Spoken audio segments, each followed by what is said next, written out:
অবশেষে চাপে পড়ে সাংবাদিক আক্রমণের দায়ে অভিযুক্ত তিনজনকে আটক করল ধর্মনগর থানার পুলিশ। পাশাপাশি সাংবাদিক আক্রমণের অভিযোগে অভিযুক্ত বাকিদেরকেও খুব শীঘ্রই জালে তোলা হবে বলেও জানিয়েছেন পুলিশ প্রশাসন।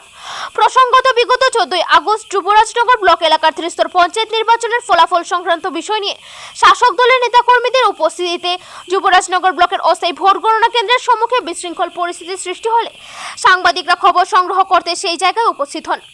সে সময় কিছু দুষ্কৃতী সাংবাদিকদের দায়িত্ব পালনে বাধা দিয়ে তাদের উপর আক্রমণ চালায়, তাদের ক্যামেরা ও মোবাইল ছিনিয়ে নেওয়ার চেষ্টা করে, যদিও পরবর্তীতে পরিস্থিতি নিয়ন্ত্রণে আসে।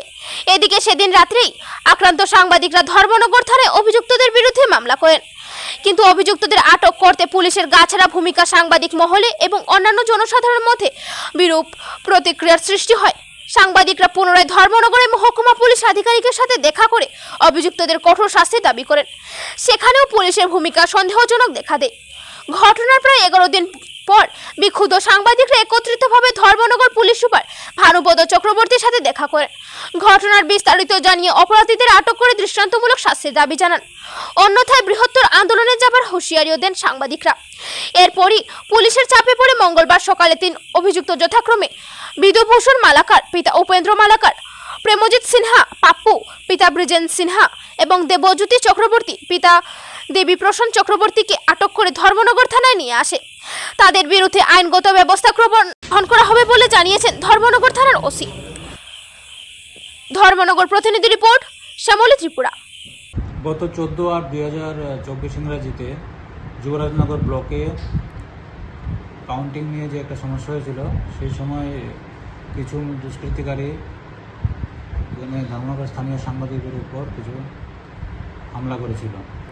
সেই ব্যাপারে আমাদের ধর্মনগর থানায় একটা কেস রেজিস্টার হয়েছিল, যার কেস নাম্বার 77/2024।